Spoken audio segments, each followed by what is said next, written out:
scale of movement in the world and what that can mean at different times, both in the distant past, in the relatively recent past, practically tomorrow in terms of the 1660s compared to what Jim works on, and then really today. And there are three of us speaking. Jim Ahern, who is the Vice Provost for Graduate Education and Dean of the Graduate School, is going to give you an anthropological perspective, particularly a biological anthropological perspective. And Jim is particularly interested in the intersection, or I'm not sure exactly what the right word is, the moment when Neanderthal and more recent humans engage.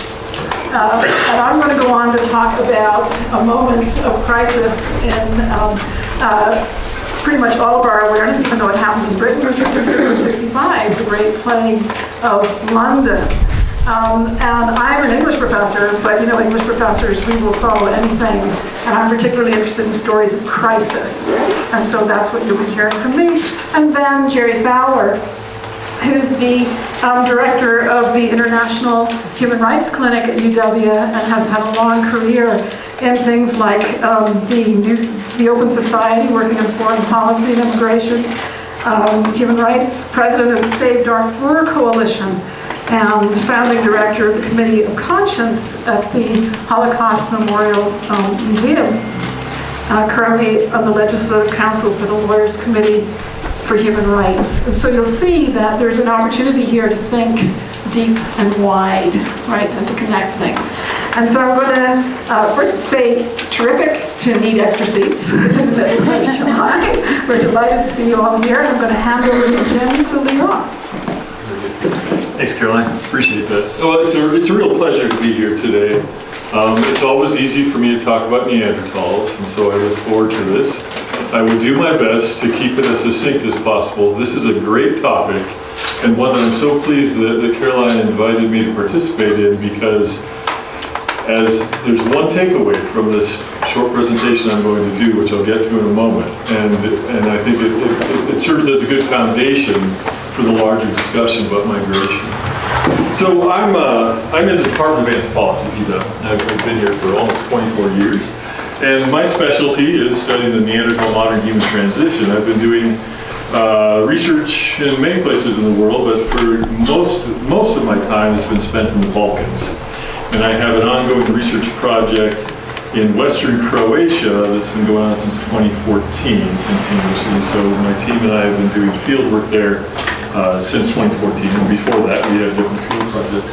But anyway, key point, I like digging in the dirt, and I like bones, and so my childhood joys are what I get to do. But I'm going to be talking a little bit about how migration fits in with my topic of interest, which is the Neanderthal modern human transition. And so I really like this quote because I think it's very telling. And so the story of migration is the story of humankind. We can't understand our species without understanding the important role of migration in our history and prehistory. It's actually, I think, one of the key characteristics of who we are as a species. Not to say that other species don't migrate, they do. But as I hope you get out of what I'm going to talk about, there is something kind of different about us, in case you didn't notice that. There is something different about us, and there are a lot of things to that. But migration and being a migratory species that actually never stops migrating is something which is pretty different about us and makes us successful as we are, if you want to view us as successful, or maybe too successful if you want to view us that way.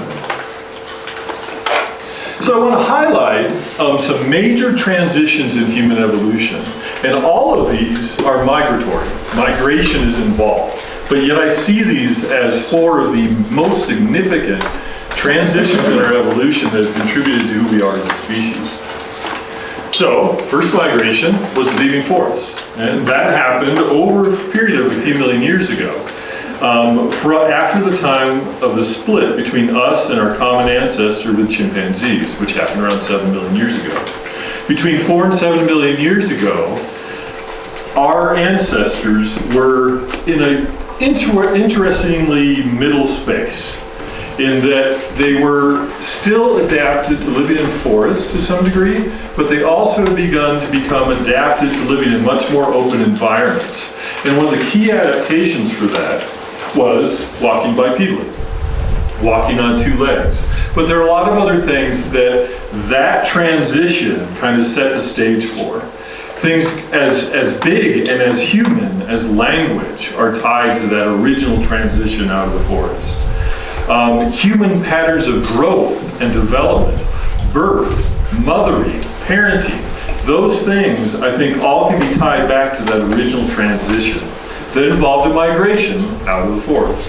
Now it also involved the shrinking of the forest too, so that's something which I'll get to later. That is how environmental change plays a role in our migrations as a species. Another thing I want to highlight is the expansion out of Africa that happened right around 2 million years ago. The first humans spread out into Eurasia, mostly the kind of warmer parts of Eurasia to begin with, because that relates to another transition I'm going to get to. But that happened starting around 2 million years ago.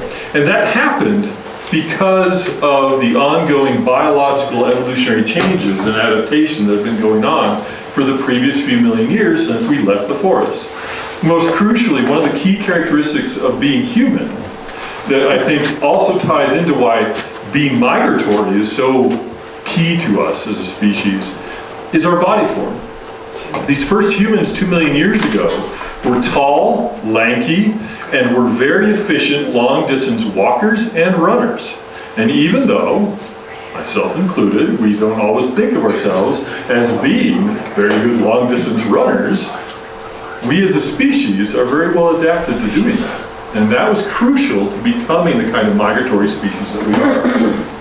Another migration that I want to highlight is the colonization of islands. And by this, I don't mean like, oh, you see an island in a river and you swim to it or you wade to it. I mean colonization across open water that never was connected by land. And so the one that we like to highlight as anthropologists is the colonization of Australia, which happened between 50 and 60,000 years ago. But this was an earlier colonization that happened about 1 million years ago, in which some early humans managed to, we still don't know how, but they managed to get to the island of Flores in Southeast Asia. Flores was never connected to mainland Asia. They had to cross open water that they could not see across to get there. And they lived there and they became these things that we call the Flores hobbits because they shrunk in body size. And they fought, they hunted and fought elephants and dragons, as in large Komodo dragons, etc. So it was kind of a crazy place there. Last transition I want to mention that I think is really important to highlight in terms of our evolution is the migration, the colonization of cold environments. And that had to happen with fire. Fire, we know, has been around in human evolution for probably at least 1 million years, but consistent controlled use of fire, and especially being able to make fires that heat the space that you're in and cook effectively, that really doesn't start until around 500,000 years ago. So that's another really important transition. So why do humans migrate? And I think I have a different perspective maybe than if you are interested in understanding current migration, immigration patterns. Migration is really costly. I mean, why do it? Why move out of where you currently are? Energetically, it's very costly. And so a hunter and gatherer who's maybe been in one place for a few days, they've been gathering and hunting around their camp. Why would they want to move when it's going to cost them 7 times as much calories to pack everything up and move to a different location? So energetically, migration is very expensive. New environments are also really risky. So why do it? New environments are risky. I mean, so this is a picture of the Sahara. Humans cross the Sahara, although in special circumstances that I'll get to in a little bit. But you look at that environment, no water, no food, why would you go into that? Another example of a risk, getting back to giant dragons, Megalania was a very oversized monitor lizard that was venomous that lived in Australia when humans first got there. It went quickly extinct, probably because of humans. But still, those are examples of risks, moving into unknown environments, but also moving into environments where there are already people. This individual was one of 40 from a site that a collection I worked on a few years ago. These people were massacred 6,000 years ago in Croatia when they moved in to somebody else's area. So some things have been going on for a long time. Those interactions between migrants and the residents, the kind of challenges of trying to go into new environments, that's been part of who we are. So why do it? Well, there are a lot of reasons to do it, and we can talk about proximate reasons and ultimate reasons. And as somebody who studies prehistory, in which we can't talk to the people, right? We only have indirect evidence from the archaeological and fossil records. We tend to focus upon very functional explanations, but that doesn't necessarily mean that there aren't other causes for why people migrate. And so we tend to focus on resource scarcity as the cause for why humans migrate. And when you talk to migrants today, oftentimes it has to do with that. Opportunities to improve things for my family, improve things for myself. That goes back to hunters and gatherers. Hunters and gatherers were dealing with the same thing we're dealing with. Carrying capacity of our environment. And so every environment has a maximum amount of individuals of a species that it can sustain given the available resources. And so when the population, when you enter a new environment, we reproduce just like any other animal. When we reproduce up to the carrying capacity of that environment, well, people start to die. Sometimes we can exceed that carrying capacity, but that doesn't last long because then people start to die off. And so that's good motivation. When you're hitting carrying capacity of environment, but you're still having more and more babies, what do? You look for new opportunities. You look for new places to go and new resources to access. The other thing that influences resource scarcity and also migration is climate and the resulting environmental changes. And I want to highlight one of these right here. I won't go into too much detail on this graph, but this is just plotting changes in temperature over the past 150,000 years. And so there was a point back here about 130,000 years ago. It was actually warmer on Earth than it is today. But it's also been a lot colder than it is on Earth today. But this purple band here is really crucial because it's at that point the Earth is warming and Africa is getting a lot wetter. And the Sahara that we know today was not the way that it is today. There were green grasslands and animals, plants to access. And that was a key moment that allowed modern humans to migrate out of sub-Saharan Africa into North Africa and into Eurasia. And so environment plays a significant role. Environmental change plays a significant role in human migrations. Okay, so getting to my area of research interest, Neanderthals and modern humans and how they interacted, fundamentally what I'm interested in is a migration event. Because modern humans migrated out of Africa at around 100,000 years ago and started to spread throughout Eurasia. And eventually we get all the way to the tip of South America. And eventually we get to the moon. And so that's all part of the pattern of migration that we see in modern humans. And I think there's something very dramatic about how quickly we have migrated across the face of the planet. But it wasn't an empty planet. In the case of Western Eurasia, modern humans, when they got there, say around 40,000 years ago, encountered Neanderthals. Neanderthals had been living in that area for hundreds of thousands of years and were very well adapted to living in the Ice Age cold conditions of Europe and Western Asia. And so to me it's pretty interesting. How is it that modern humans ended up being the ones that are left and Neanderthals disappeared when Neanderthals have been so successful? These are a couple of fossils of early modern humans. This one was 160,000 years ago from Ethiopia, and that's a 40,000-year-old early modern human that I'm going to come back to in a moment from Romania. So this kind of gives you a chronology for kind of Neanderthals and modern humans. And so Neanderthals, as kind of a biologically identifiable group, they're around from at least 250,000 years ago. And they disappear fairly abruptly right around 30,000 years ago. Modern humans are around for almost as long. but they're in Africa up until around 100,000 years ago. They start to spread out, and then they finally get into Europe starting around 40,000 years ago. And these different populations are associated with different technologies, certainly different cultural aspects, and within each of these groups there were different cultures, different ethnicities, different technologies, etc. But there are some generalities I want to highlight that are differences between how Neanderthals lived and how these modern human migrants lived that I think are important for understanding that transition. So a couple things I want to highlight from my own research first, and before I get into some more general things, but these point to a couple of things that I think are significant. So, the Neanderthal site of Krapina, which is in northern Croatia, it was excavated a long time ago, I didn't excavate it, but it's the largest sample of Neanderthal fossils from a single site. It's an incredible collection. In addition to the fossils, such as this skull, there are also, and I'm sorry you probably can't see this a little dark, but these are stone tools that Neanderthals made and left at the site. There's a couple things interesting about Krapina I want to highlight. One is, these stone tools are all made out of rock that these Neanderthals walked down the hill from their cave, got out of the creek at the bottom of the hill, and made their stone tools from. We generally, as archaeologists, review it as kind of low quality material, but it was really easy to get to, and it worked for them. The other thing I want to highlight is this blue arrow points to the intranasal suture, which is the kind of dividing line between these two bones that form the bridge of your nose. All of you, I'm sure, have a straight suture. This Neanderthal had a suture that deviated off to one side. Every single individual from Krapina had the same deviation. When we see this in more recent archaeological skeletal populations, this is a clear indication of inbreeding.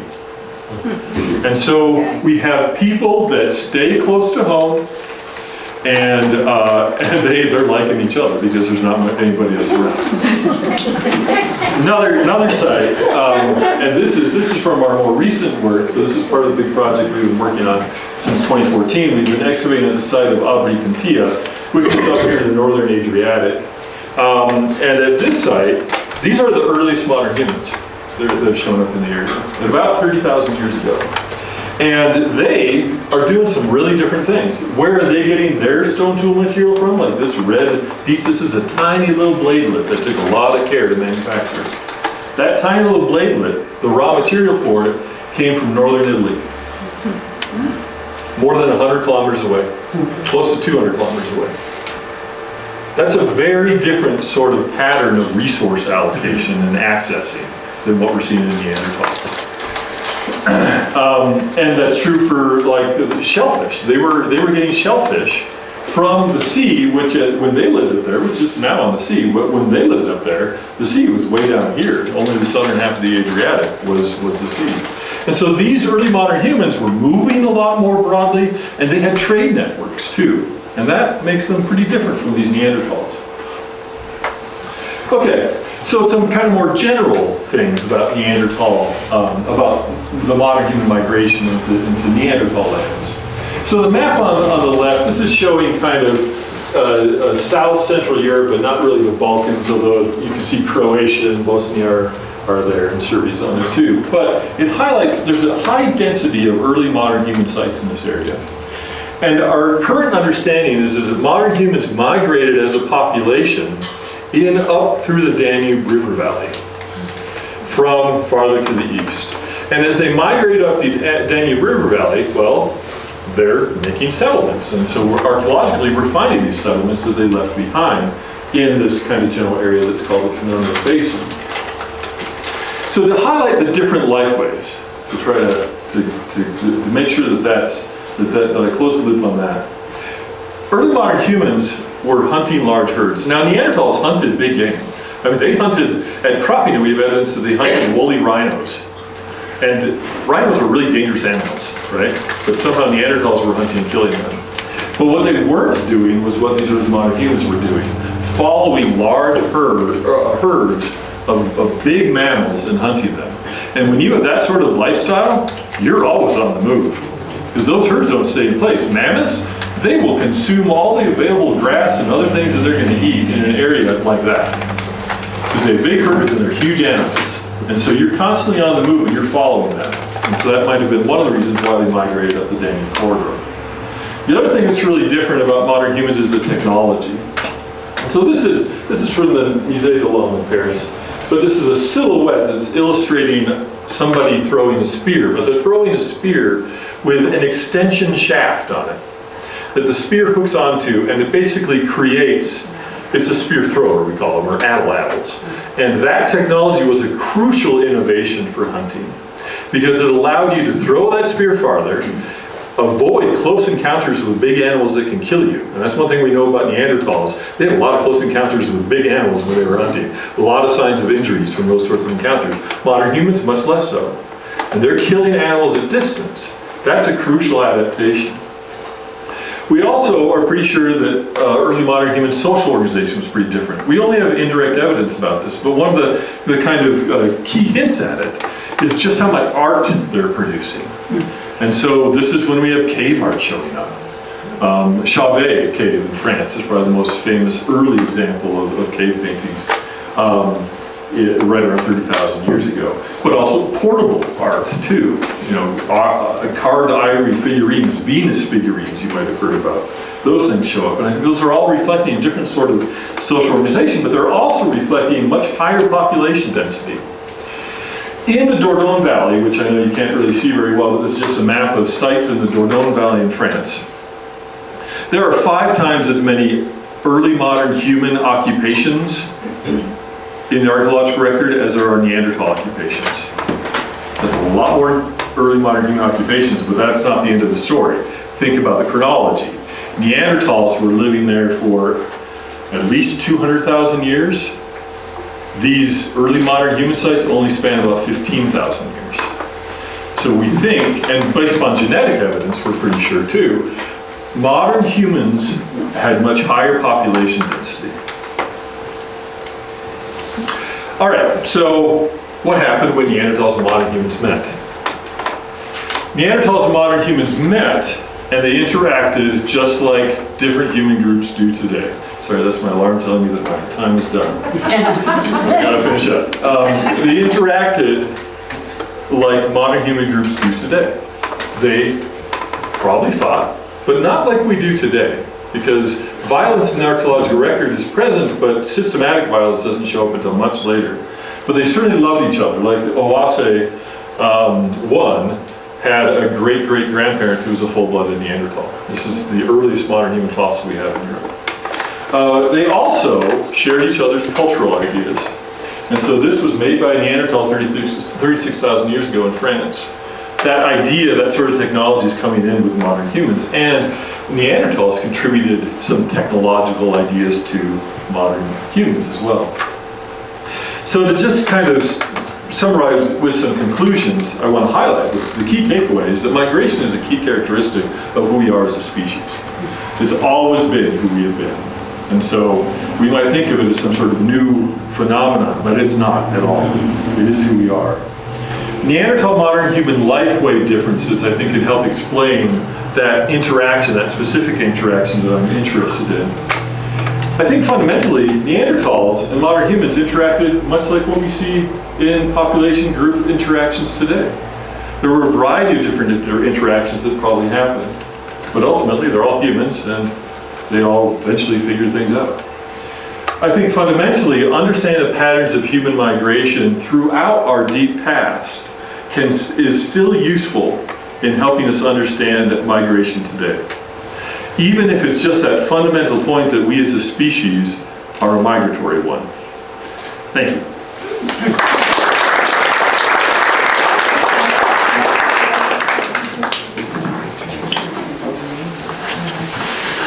I have a few notes.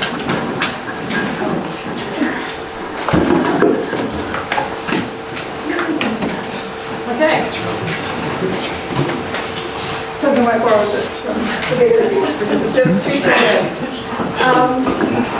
So 1665, and the rats are on the move. And they're spreading bubonic plague wherever they go, but in 1665, nobody actually knew that that's what was happening. Looking back in 1722, Daniel Defoe is writing a journal of the plague year, and he's looking back at 1665 in his journal of the plague year. And he utters what is probably the most known line of the period, which is, "It was a very ill time to be sick in." And that's the only laugh line I have. Everything else is very serious. But the illness that Defoe observes goes beyond the plague itself. What he's really interested in is he observes, under crisis, a kind of social sickness. And what the journal that's narrated by another character talks about how a crisis gives motive to sudden and mass migration. So as opposed to what Jim was talking about, that long period of migration, this is a sudden shock that produces human movement, and how that moment challenges ideas about home and away, the local and the foreign, and who we are and who in a crisis we might become. And so I'm going to suggest that Defoe's journal talks about not just how tenuous life can be, and we've had our own recent experience, but how tenuous in that context can be our control of space and place, and our ability to stay put in the world, say this is where we come from, is suddenly under threat. In crisis, we might all be on the move, and maybe nobody's going to take us in.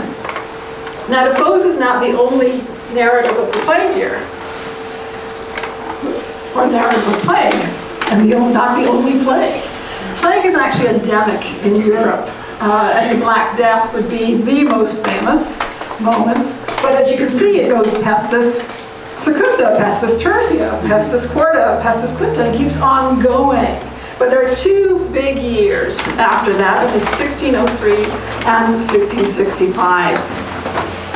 Now, these brought very much to the fore the issue of how to read plague, particularly the big plagues, how to read a moment like this, and this is how it becomes a literary question. This is Thomas Decker's The Wonderful Year, talking about the 1603 plague, and notice it is wonderful in the sense of something that you simply cannot assess in any logical way. He writes a few years later, and notice how he has translated it into meaning in his 1625 book. It's God's tokens, it's a rod for runaways. Basically, God is punishing the world. This is a period when crisis is understood in religious terms, and Thomas Dekker very much brings that perspective. And here's another one from 1665. So 1625, 1665, it's all about religion and whether we are behaving in the world. Decker's, this one says, "Shall a trumpet be blown in the city, and the people not be afraid? Shall there be evil in the city, and the Lord hath not done it?" Right? So the Lord is punishing us.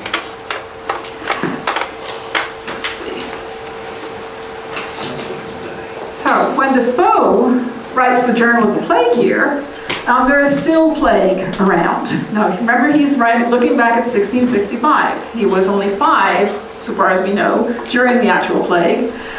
But in Marseille in 1720, plague is happening again. This time it's in Marseille. And the interpretation here is really interesting because this is a moment of early capitalism. John Law, the Scot, is introducing bubble economics to Europe. And this is a cartoon about the punishment of bubble economics. Bubble economics is a lot like Babel. You can see Babel rising in the background. And so in this case, it is both a critique of modern economics and a critique, a religious critique. Okay, so then we get to Defoe himself. Defoe focuses differently. And that's what makes him, I think, very interesting for us. His narrator is still a godly person because everybody was in 1722 when Defoe was writing. But he resists all religious interpretation, and he critiques all what he considers religious and medical quackery trying to explain the plague. And Defoe is really interested in the common response, right? What people do, what really motivates them, and the choice that he sees people making again and again is whether to stay or to go. And from Decker's perspective, in 1625, well, there's no point in fleeing because, if you see, there's a lot to unpack here, but I'm just going to focus on we fly over here, and death says, I follow. Okay, so you're not getting out of this. In this text, Loyola This is a medical evaluation of the period. But again, it's about movement. And in this case, this guy is pointing out with really no understanding still of how the plague was happening, but he says, medically it's unsound to run away, right? You're not helping anybody. So that's an unfamiliar discussion for us recently. But Defoe is really quite alive to the human experience of crisis, right? To the human experience, and how it produces confusion in people, misdirected action, and how maybe it deserves a little bit of sympathy. And I've got a few passages I just want to let you listen to.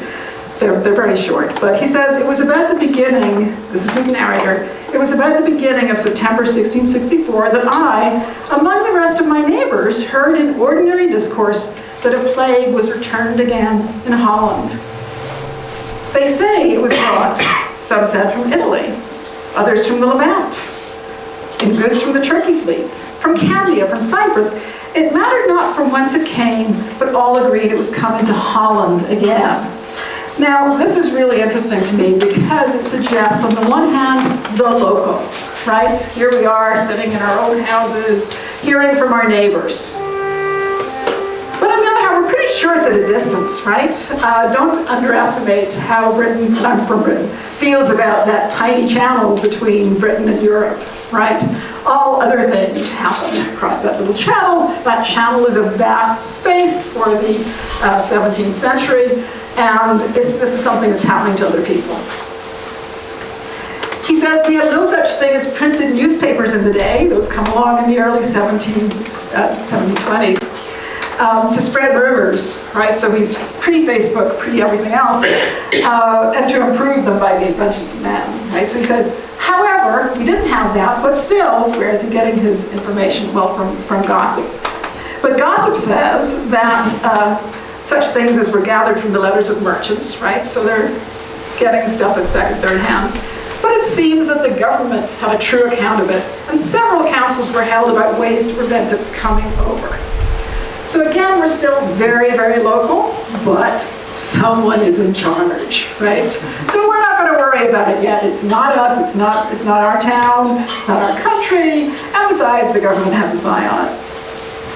But then, in the latter end of November, or the beginning of December, 1664, when two men, said to be Frenchmen, died of the plague. Okay, well that's a great comfort. They're Frenchmen, so that's not going to happen to us. But it's in Drury Lane. Now, where is Drury Lane? We'll talk about that in a moment. But Drury Lane in London still seems far away. However, then the deaths begin to pile up, right? And this, he says, turns people's eyes pretty much toward that end of town, and few cared to go through Drury Lane. And this is as if you could avoid Drury Lane, so you're still okay, right? Because London, for this moment, is a big city. You want to give me a guess about how big London is in this moment? 20,000. It's bigger than that. 100,000. It's bigger than that. 200,000. It's 460,000 Wow. in a square mile. In a square mile. In a square mile. So we're not 460,000 at the moment in the state. But it still feels spread out to him, 460,000 in a square mile. And the reason I did the whole, I mapped it, it's a 43-minute walk from his house, the narrator's house in Aldgate Street, to Drury Lane. So you can still feel like it's a good ways away. And they get comforted because then there's a cold snap and the plague seems to die down. And he says, we're good now. But then it returns. And when it returns, it's starting its march into the city. And he mentions the first person who dies within the walls of the city. Now, in Defoe's writing, into this mix of denial and anxiety, and denial again, comes something really interesting, data. And Defoe's narrator starts to do something I think quite notable for his era. Citizen science with reliable information. So what does he do? He turns, as people did, to the bills of mortality. Right, the bills of mortality. And what do bills of mortality show? Well, I think it's a little disturbing to discover that in 1664, 1665, you could be dying of your teeth. It says specifically, wind and worms. So there's a whole variety of things, but you see how it's very precisely mapped out how many people are dying in a given week. This is before the plague, right? There are no cases of plague in the parish, but it is a category. Obviously that category is going to shift, and he's able to track it around the parishes. And so this is one of the worst weeks. Died of plague, 6,544. Here are the places where they are dying. There's really not many places left out, if any. So he's seeing the plague by following the bills of mortality. He can see it multiply and move across London. And it's not just for Frenchmen, and it's not just in particular streets. But he also sees the response to the plague play out. And it's in the bills, and it's also on the streets. There's one, okay. And what he sees is a tussle between home and away, right? Home where I should be invulnerable, like my house in Aldgate Street, as opposed to Drury Lane. Or away where I might be at risk if I go to Drury Lane, right? Or if I leave, what will happen? So home is becoming a place of danger, and away is becoming necessity. And he sees the people who can move, like the rich, he sees them evacuate the city pretty sharply, right? They're all on their way. Even when the plague hasn't quite reached their part of the city, they're already moving out. The court goes to Oxford, the rich go to their country houses, and the middling people buy their way out as much as they can. So to go or to stay is a matter of time, right? How late can you leave it before you're not allowed to leave? An opportunity. And the narrator's brother says, quite simply, and this line comes up twice, the best preparation for the plague is run away. Just run away. If you're very religious in this moment, it's kind of fraught because either way, right? How do you know what God wants you to do? And staying in London, you're seeing things get worse and worse and worse. And I suspect we've all heard stories at different times of what it was like to be in plague-stricken London. And of course, the longer you stay, the worse things become, the more difficult it gets to leave. And the fear of being stuck in London multiplies. The fear of being stuck in your house because you were locked into your house in a plague case. And Defoe says that there are rumors of turnpikes and barriers on the road to prevent people traveling. The shutting up of houses is serving more to make the people desperate and drive them to such extremities as that they would break out at all adventures, right? That they're really willing to risk it. It's better to run. He says, this was also a year, by the way, where there were 2 comets. And if you think about how we interpret natural phenomena, he also says, it was really a wonder the whole body of the people did not rise as one man and abandon their dwellings. Right? It looked like the end of the world if you were living in London. So, the human urge to stay or to go.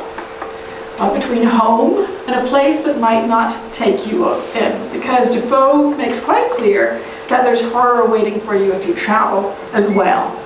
And that's even evident in that Decker image that I showed you before, because if you notice, the people who are trying to leave here are meeting these people who are saying, keep out. Right? Okay. And Defoe, who's tracking the bills of mortality, and he's tracking the efficiencies of government, and he's also tracking how we behave to one another. And he sees how crisis is forcing movement, that movement is a luxury for some people. It's a necessity for the poor, right? Because they're living in the worst places, suffering the worst of the worst. And yet, that crisis is potentially a moment of social change. And this is where it gets doubly interesting, I think, because Defoe highlights that possibility. And he notes that the court has absconded to Oxford. And that is how he feels about it, that they absconded. Not only did they abscond, they took lots of services with them, so the mail had to go to Oxford, food was going to Oxford, and so on. And Defoe's narrator doesn't really say very much about it except this. The court removed early and went to Oxford, and the distemper did not so much as touch them. For which I cannot say that I ever saw they showed any great token of thankfulness, and hardly anything of reformation, though they did not want being told that their crying vices might be said to have gone far in bringing that terrible judgment upon the whole nation. Right? He has strong feelings about those who leave in that way. But the narrator is also full of admiration for two cases. And one is a boatman. He's the lowest of London laborers, the kind of person who ferries you across the Thames. And he says, because the narrator does get it out because he has to tell us stuff. He says that this London laborer had separated from his family so that he could continue to take the risk himself and feed them without them being risked. So he never saw them. It was one of those, you go home and you leave something on the stone at a distance from the house. And the other group is a group, a joiner, a sailmaker, and a biscuit maker, who decide to take to the fields, right? There's no work for them in London. They're going to starve anyway, plus the plague is coming. And these three workers, in their story, he finds a social model that he says makes meaning of their forced movement. And now the three men, he gives them dialogue. Practically nobody gets dialogue, but these three get dialogue. He says, Thomas says to John, "You're going to go away. Whither will you go? What can you do? I would as willingly go away as you if I knew whither. But we have no acquaintance, no friends. Here we were born." Now think about this. Here we were born, and here we must die. Right? Can't move. John says, "Look you, Tom, the whole kingdom is my native country as well as this town. You may as well say, I must not go out of my house if it is on fire. I was born in England and have a right to live in it if I can." We discuss whether fleeing is lawful in this circumstance. And he says, "Is not flying to save lives a lawful occasion?"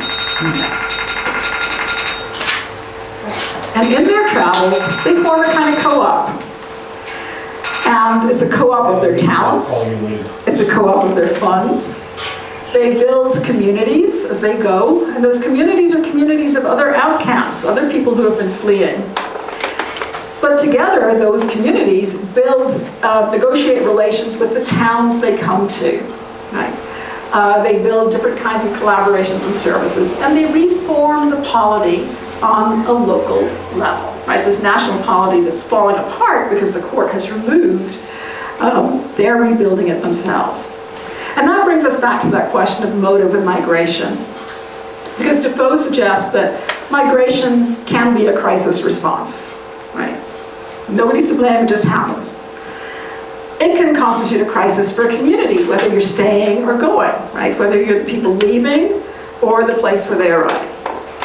But it can also rewrite society in an interesting and potentially positive way. And since the Journal of the Plague year is mostly about men, I'm going to give you an example that's mostly about women, going back to the Black Death.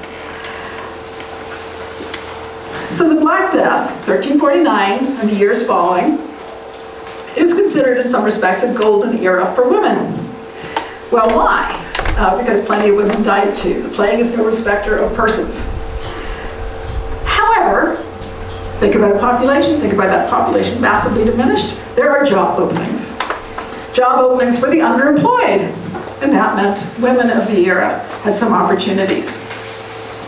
So when London's population, just get my statistics here, goes in 1300, it's 30,000, it's a much smaller town then.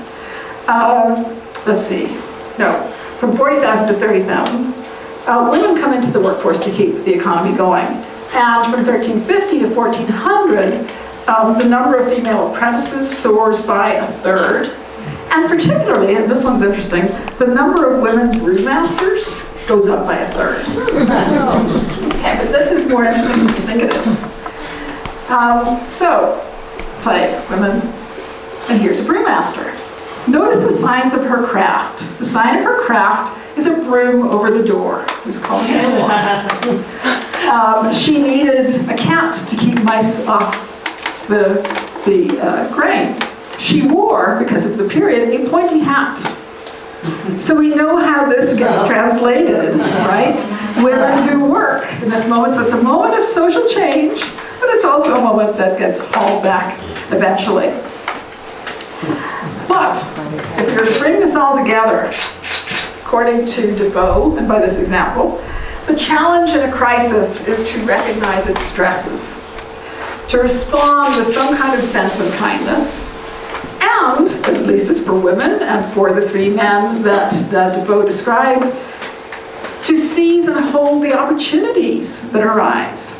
And who's going to do that? Well, this is way before medicine can actually save you, right? Now, medicine's going to kill you as much as anything else. So public health crises came to the public to manage. And it came down to individual relations as people fled death and shifted with an equal kind of fear, because they really didn't know, between home and away. And people we know always respond with a mix of panic and bravado and cruelty and kindness. But Defoe suggests that that should be enough to give us pause when the next crisis erupts and a stranger, or even we ourselves, stand knocking at the door. Thank you.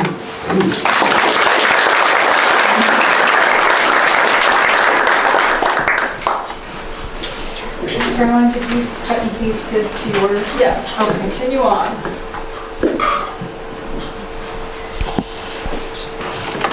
All right, well, one thing you'll notice very quickly is that the relationship of my PowerPoints to their PowerPoints is roughly the relationship of the Neanderthals to modern humans. It's pretty rudimentary. I just went down to the creek and got some stones and shipped them. I didn't go all the way to northern Italy for my PowerPoint. But I wanted to start actually with a little quiz. This shows the foreign-born population in the U.S. by percentage, starting in 1850, when the census started keeping track of it, to about 1910.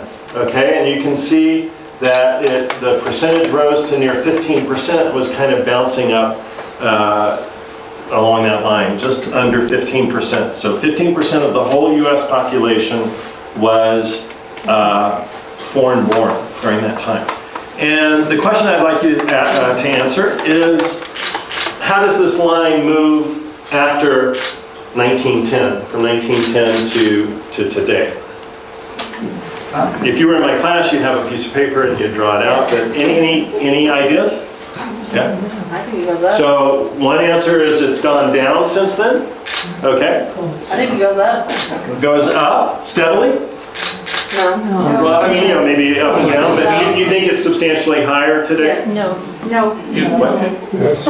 It's about 50% again now. About It went 15%. down between the 1920s when they passed very strict immigration law and 1965 when we passed the current immigration law. Right. Okay, well, we have a ringer in the audience.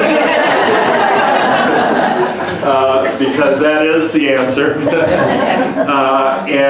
Say it so we can hear it. Yeah. Yes, so the answer is, well, here's the answer. The answer is that after restrictive laws were passed in the late teens and early 20s, immigration dropped, and so the foreign-born percentage of the population started to go down until a law was passed in 1965, and then it started to grow. And so today, actually this is 2017. In 2017, it was around 14%, which was about what it had peaked to before the changes in the law.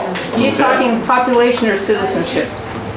This is foreign-born, so it's not citizenship. A lot of the foreign-born may not become citizens. Some become citizens, some don't. But it's people who are living in the United States. Okay? So what I was asked to address was immigration in the context of international human rights. And this past semester, I taught a whole semester-long course on immigration and a semester-long course on international human rights. So that's about 28 classes each. Each class is over an hour, and she said, well, you can talk for 10 or 15 minutes. So I'm just going to hit a few points. But where I wanted to start, where I wanted to start is exactly where Jim started, which is people have been on the move since time immemorial. I mean, it's deeply embedded in our, in our evolution. But regulating immigration through law is something that is pretty recent. And the idea that humans have rights by virtue of being human, that is human rights, is also very recent. And so I'm going to talk about both of those developments and the intersection between immigration and human rights and try to accomplish it all in just a few minutes, okay? So this shows you people on the move coming to the United States. Originally in the late 1800s, a lot of people coming, and then efforts to cut that off. This just, for comparison, shows the absolute numbers of the foreign-born population. Okay, so again, increasing until the early part of the 20th century, and then dropping some because of those the laws that we'll talk about in just a minute, and then from the late 60s, an increase in the absolute number. Now, one thing, if you look at this chart, you'd say, wow, the foreign-born population is really skyrocketing. And, in some sense it is. It's gone from being around 10 million in 1970 to being something on the order of 45 million today. If you compare it, though, to the overall U.S. population, that's the reason that you haven't seen a huge spike in the percentage, because our overall population has steadily increased until just recently. Actually, this ends in 2017. Our population is kind of flattening out now. But you can see that this foreign-born population looks a little bit less dramatic. Okay? So I wanted to tie this to law, to legal regulation of immigration. Now, for the first 100 years of the Republic, we basically had open borders. The federal government did not regulate who could come to the country. And the first legal exclusion, federal legal exclusion, wasn't passed until 1875. And Congress passed a law and said that people who had been convicted of a crime or people who were sex workers could not come to the United States. Anyone else can come, but those two groups we won't allow in. All right, so that was 1875. Now, one thing I should say, we had a lot of immigration before then, as you know, and there was a lot of conflict over immigration. So just because this is the first law didn't mean that it wasn't a political issue. As early as the late 1700s, there was a very prominent congressman who warned about the threat to the nation of wild Irish hordes coming over. The issue of Irish immigration became much more intense in the 1840s. Anyone know what happened in Ireland in the 1840s? The potato famine. And so a lot of people left Ireland, and a lot of those people who left came here. And in addition to being Irish, what was another hallmark of Irish who came? Catholic. What's that? Religion. They were Catholic, right, and the U.S. was overwhelmingly Protestant. So that led to a lot of conflict. In 1844 in Philadelphia, there were riots where so-called Native Americans, but I mean, that's what they call themselves, but they were Native Americans in the sense they'd been born in the United States, attacked Irish communities, burned down Catholic churches. In the 1850s, there was a whole political party that was created whose platform was stopping immigration. And they ran a presidential candidate who won electoral votes, and they won enough seats in the House of Representatives that they held the balance of power. And actually, the Speaker of the House was a member of this anti-immigrant party. Anyone know what they're called? Because there are a lot of experts, I can tell on this slide.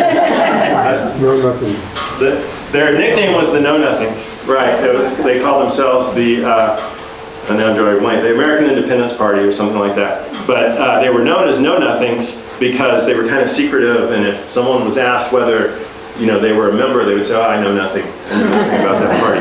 But they had a lot of followers. But they didn't, people who who opposed immigration did not start having legal success in passing laws until 1875.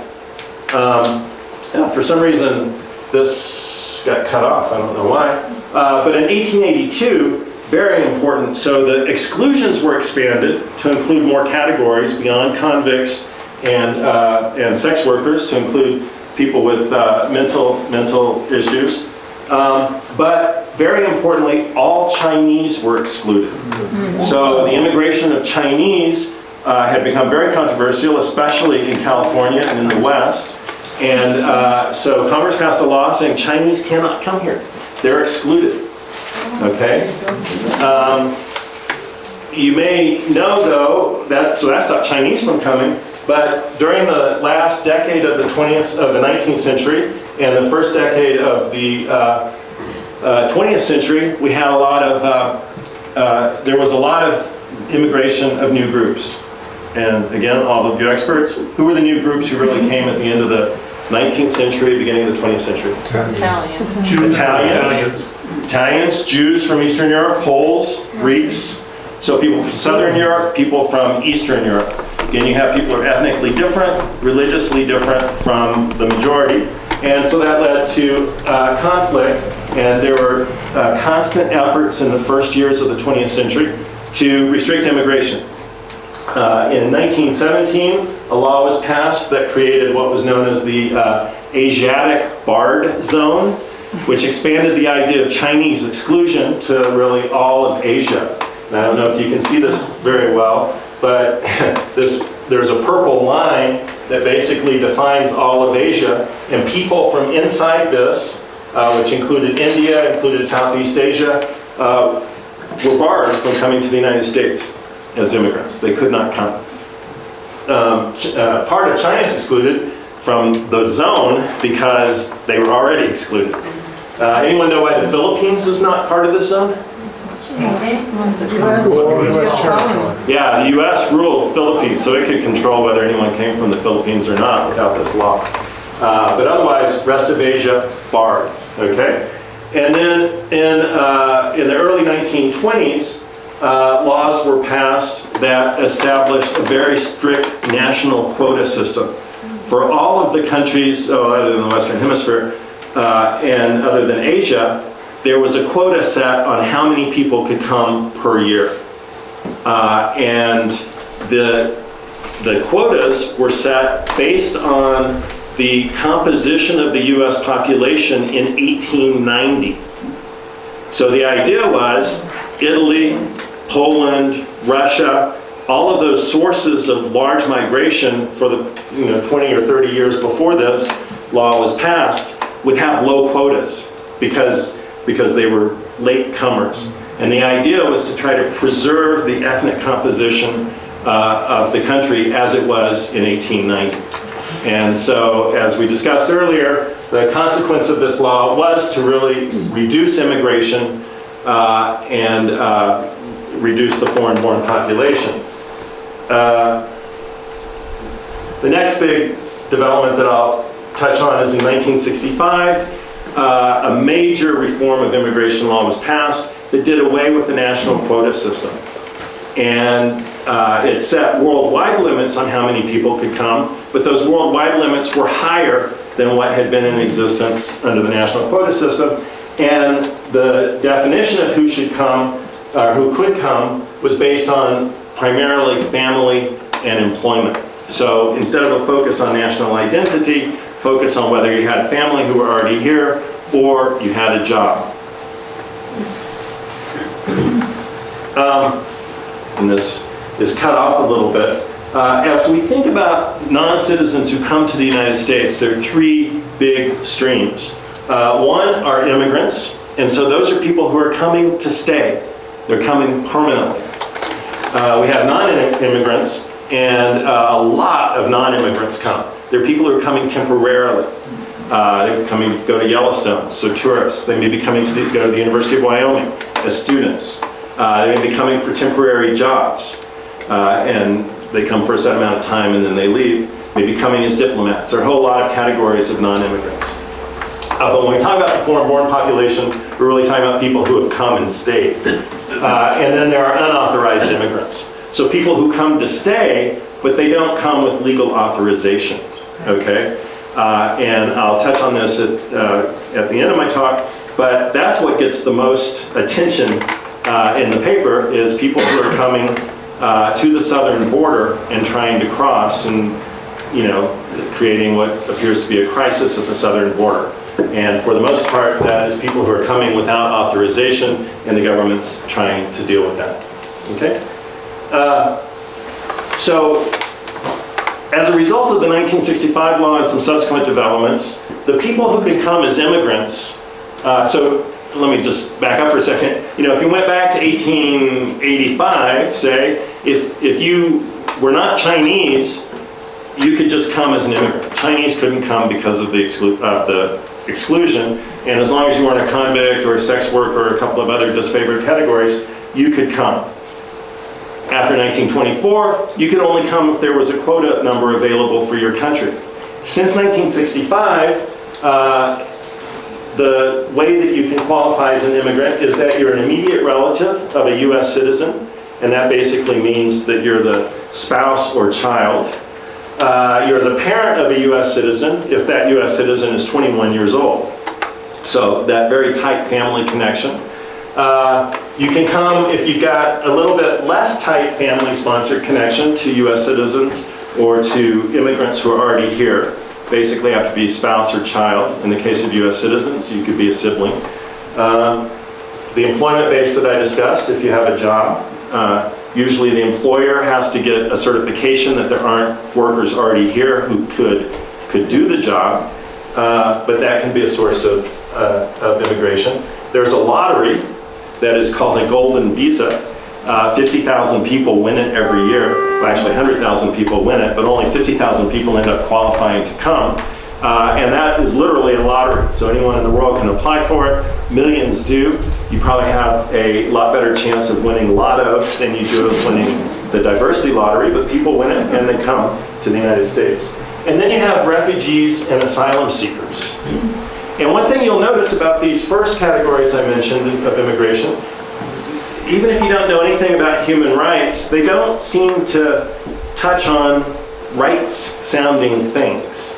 Okay? It's the only intersection between immigrants and what we call human rights, which again is a relatively recent idea, is refugees and asylum seekers. Okay? And who are they?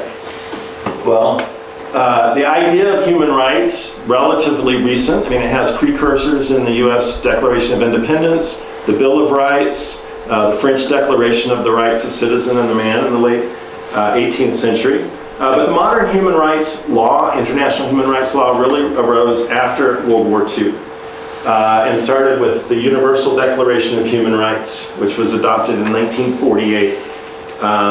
And one of the provisions of the Universal Declaration of Human Rights says everyone has the right to seek and to enjoy in other countries asylum from persecution. So it's the idea that if you are persecuted where you are, you have the right to seek protection in another country. All right? Now, one thing you may notice about that, you, if you are persecuted, have a right to seek asylum. What obligation do you think that imposes on the country, on the government of the country that you go to? None, right. I mean, it kind of implies that maybe they have the obligation to consider your application for asylum, but it doesn't oblige them to give it. In international human rights law, a few years after 1948, states did agree to, and this is pretty broadly accepted now in 1951, that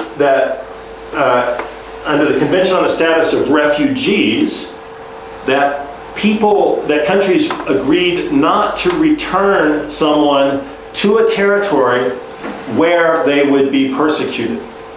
All right? But that's slightly different from asylum. Asylum is the ability to stay in a country and kind of regularize your status. The only obligation that countries have really taken is they won't expel someone to a place where they would be persecuted. They could expel them to another country, or they could just let them stay with no status. But it's a much lower obligation that's been accepted by countries than to grant asylum. Okay? And both of these provisions have been incorporated into U.S. domestic law. People can apply for asylum, and if they're qualified, they may get it, but there's not an obligation to give it to them. But also under U.S. law, the U.S. will not deport someone to a country where they would be persecuted. Okay? This just shows you, I won't really go into it, the definition of a refugee in U.S. law, but this is someone who can apply for asylum, and is someone who's outside of their country, who's unwilling or unable to go back to the country, and is unwilling or unable to avail themselves of the protection of the government of their country, because they've been persecuted or they have a well-founded fear of persecution on account of race, religion, nationality, membership in a particular social group, or political opinion. All right? So the people who can apply for asylum have to fear some harm, persecution, and it's a fairly high level of harm, and that persecution has to be on account of one of these protected grounds. Other than that, if you're moving because you can't make a living where you are, if you're moving because there's generalized crime or violence, but not directed at you personally, you can't qualify as a refugee. So it's a very narrow protection that's offered, protection of a refugee. And then this is from the Immigration and Nationality Act, which says that any non-citizen who's physically present in the United States or who arrives at the border can apply for asylum. To get asylum, they have to show that they're a refugee, so they have to meet that definition that I just showed you. But anyone who arrives at the border or is already in the country can apply for asylum. All right? So in that sense, the intersection between human rights law and immigration is fairly narrow. It's only these people who are fleeing persecution who can apply for asylum in the United States. But this intersection is really a big part of why we're having the crisis at the southern border that we've seen.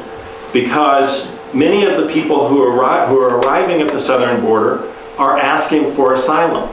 And under the law, they're allowed to ask for asylum. Some of them can establish that they're refugees. Many of them can't establish that they're refugees. The problem is that systematically, for a large number of years, the U.S. government has, and by the U.S. government I really mean Congress, has not devoted the resources to adjudicating these asylum cases. So people come, they ask for asylum, and if they clear a low bar showing that basically there's a possibility they may be eligible for asylum, it takes years for their case to be adjudicated. And so the question is, well, what happens to them then? You know, are they let into the country for the years it takes before an immigration judge can hear their case? Are they forced to wait outside the country where they may be in danger?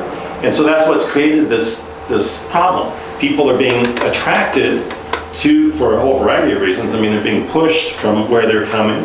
They're being attracted by the possibility that they can ask for asylum and their case won't come up for years. And so that's what the government's trying to deal with now is establishing a way to adjudicate asylum cases and to discourage people from coming to the border who don't have good asylum claims, but being able to give protection to people who do have asylum claims. All right, I think I'm probably out of time. There are a few questions that you may want to think about arising out of this. One is, how much immigration do we want? You know, in terms of the legal immigration. Part of that turns on things we haven't talked about. I mean, not just giving people asylum, but do we want, you know, more people who have family connections, more people who have employment? Who should be prioritized? Right now it's families and employment. Should there be different priorities? How should we deal with unauthorized immigration and people who have already come to the United States who are unauthorized? There are about 12 million people in the country who are here without authorization. Many of them have been here for a long time. About 60% have been here for over 10 years. So they've really established roots in the community. And more broadly, are we willing to devote the resources to implement whatever policies we decide? And we have policies today, but as I was saying, resources haven't really been devoted to enforcing those policies. And then in terms of human rights, should the idea of asylum be expanded? One issue that's very contested is whether people who are fleeing from domestic violence, usually women, should be eligible for asylum. What about people who are fleeing from gang violence in countries where gangs are often more powerful than the government? Should asylum be expanded to climate refugees? More and more people are having to move because where they are is becoming untenable because of climate changes. What about people from countries with economic collapse? So, all questions to think about. Thank you.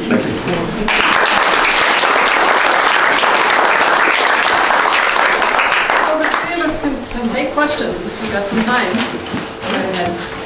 Want me to chair back? Okay. We're going to start. I have a question about Neanderthals. Very interested in Neanderthals.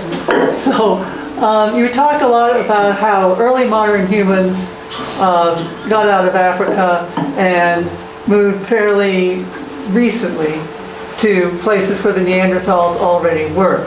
How did the Neanderthals already get there? Yeah, that's,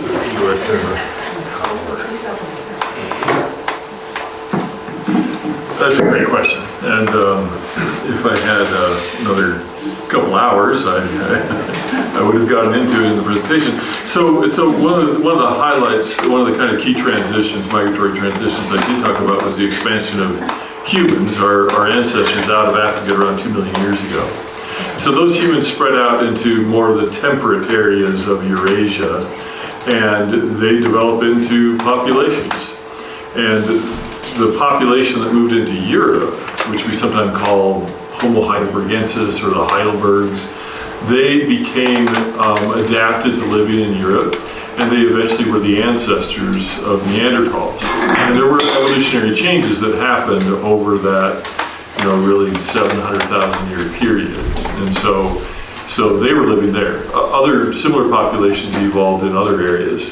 The thing which was contentious for a long time was, were these different species or were they different populations?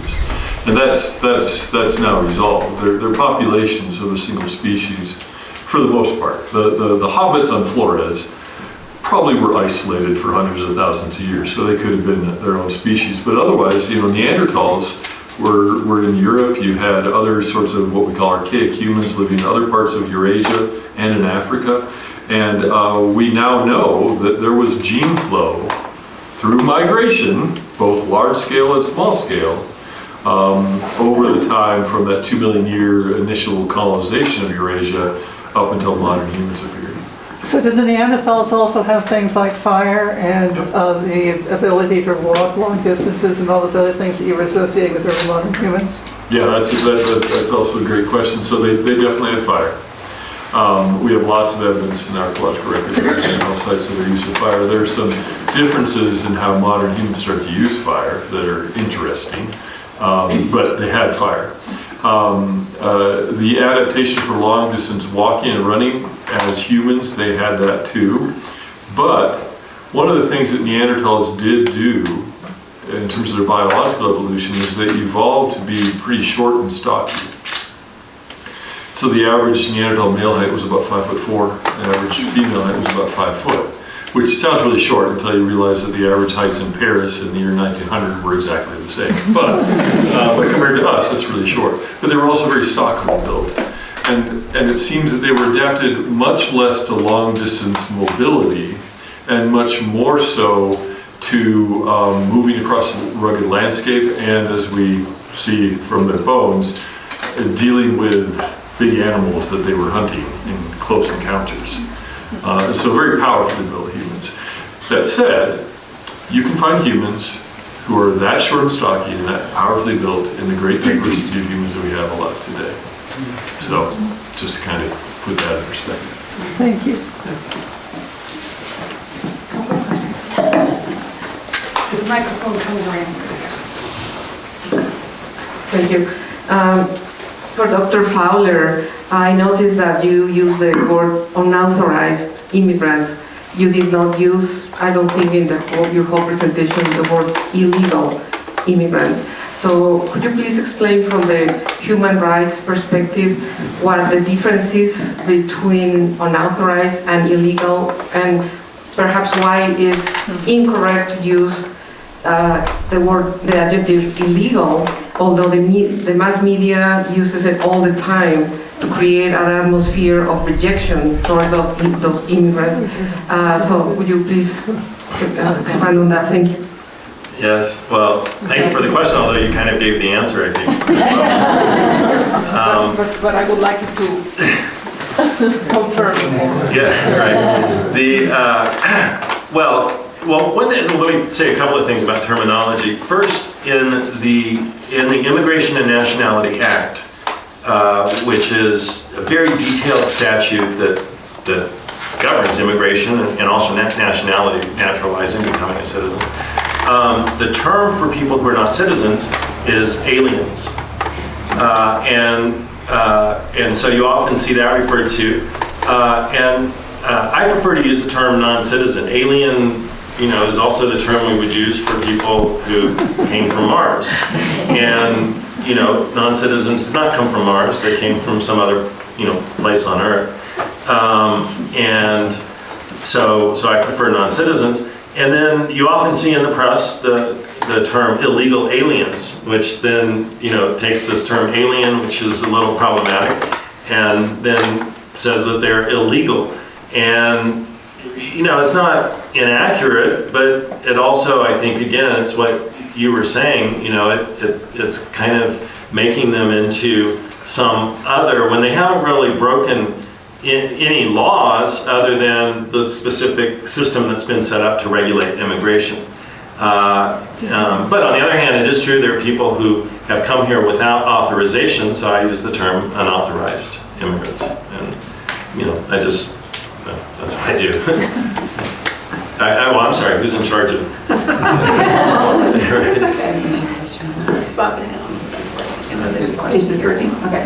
So an unauthorized person would be somebody who comes across the Rio Grande with absolutely and sneaks in altogether, right? And then that would be an illegal one, whereas an undocumented one would be somebody who's here, they know about them, they've been given a court date for some time in the future, they've attended all of those, it's been postponed. They know that they're in the country and they are authorized. I mean, what's that group called? Well, it is true. So if, first let me say, in terms of who's unauthorized, okay? So it could be people who cross other than at a port of entry. And most people who do that do it at the southern border. Some cross in the northern border, but it's minuscule compared to the number who come. Another way that people can be here without authorization is if they come with a visa. They come to Yellowstone and then they don't leave. So they're called overstays. And if you come on a 6-month visa and then you stay 7 months, in the 7th month you're unauthorized, okay? And about 40% of the people who are here without authorization are overstays. So that's a pretty big chunk. So not everyone is people who have crossed the border. But if you, if, say for example, someone is apprehended at the southern border and they establish that they may have an asylum claim, and then they're let into the country pending a hearing, then they're here with authorization, okay? They're not on a path to citizenship, they're not, they don't get any rights or benefits, but they're not unauthorized because they've been allowed in, until they have their hearing. So those are considered authorized? Yeah. At the end of the Civil War, the Transcontinental Railroad started taking place. How did the Chinese get into this country to help build the eastbound lane of the Transcontinental Railroad? Well, so they weren't excluded until the 1880s. Okay. So a lot of the Chinese who came came to work on the railroad. They also worked on, they worked as miners. Right. Well, they did a whole bunch of stuff. Right. And in fact, in Rock Springs, there was the Rock Springs Massacre, which was basically immigrant miners from Wales and Sweden and Europe attacking Chinese immigrants, because they felt that the Chinese were undercutting the wages, and I mean, there was a lot of sources of conflict. But there were a lot of Chinese came, and that was the reason.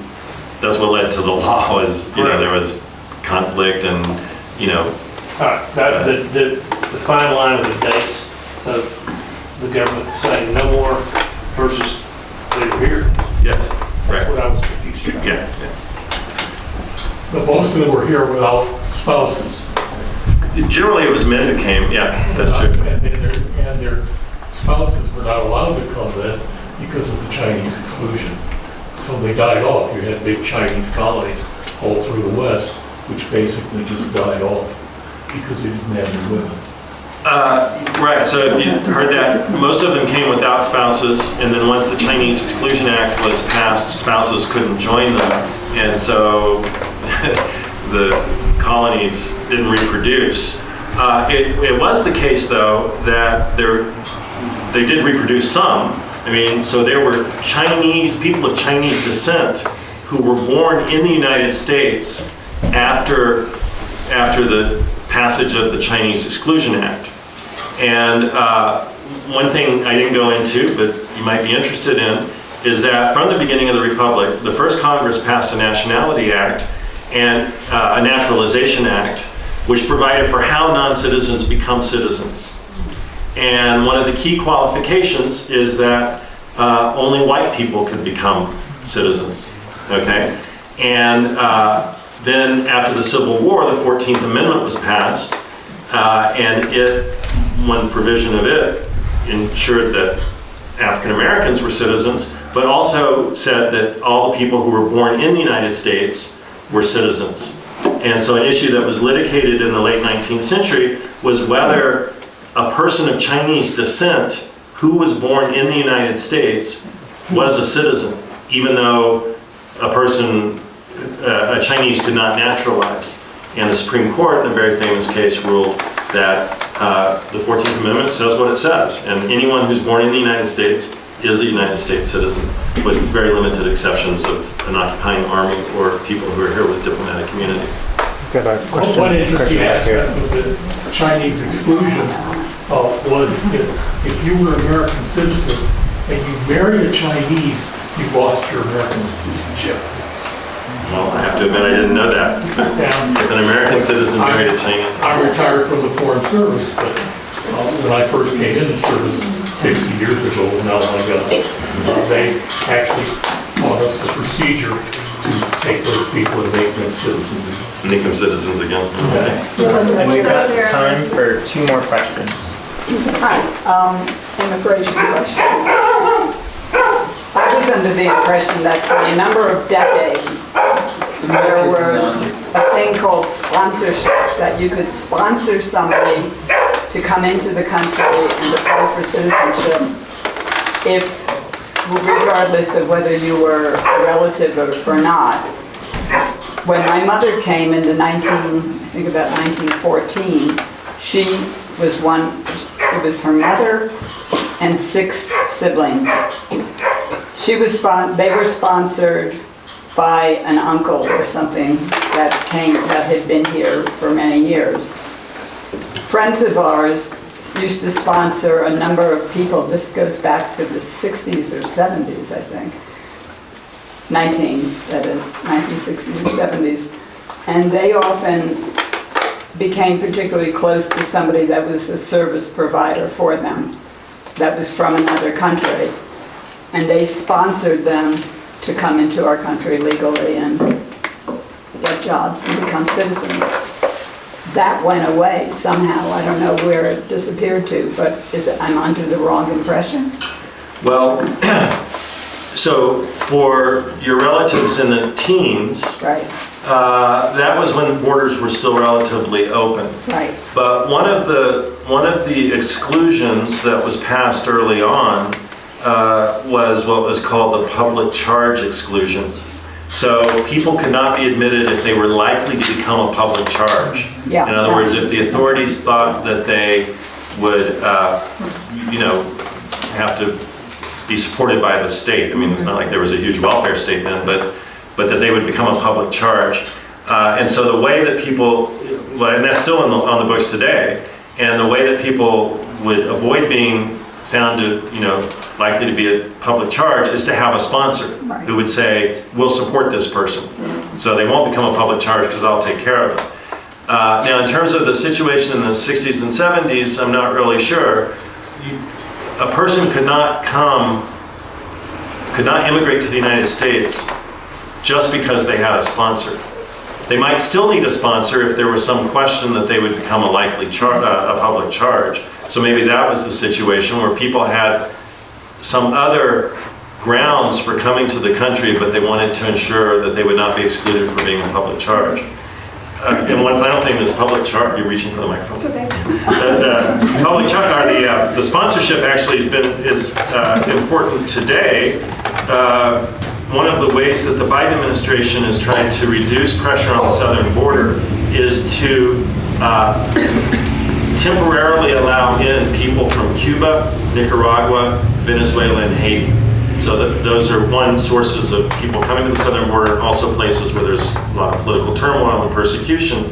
But in order to qualify for the parole, people have to have a sponsor. And then, as I said, just in general, people may be qualified to come, but if they're likely to be a public charge, they'll be kept out, and a sponsor would help them avoid that. And I was just going to add some information because one of my qualifications to be on this panel is I'm an immigrant from Ireland, and whenever one of those wild hordes in 1982, and I was going to be family, right? Because it was going to be a marriage, but I had to swear that I didn't gamble. What was it? Didn't gamble, didn't drink, and wasn't a communist. But the other thing, because I was coming to graduate school, right? And that is apparently at the time not an appropriate, not a self-supporting role. So my father-in-law had to be my sponsor. And so I think those kinds of experiences, I think, and the example, for instance, of Irish people in Boston, where there's quite a flow of people coming over and working in Boston and sometimes overstaying their visas and so on, but we somehow don't chase them. These things are so very situational, aren't they? And of our feelings at the moment and of our expression of the law at the moment. I know we have one more question. We have time. Okay. Well, I actually have two. About the Neanderthal and the assimilation, because it looks like it just stopped. You just had a hard stop on Neanderthal, and then it was modern man.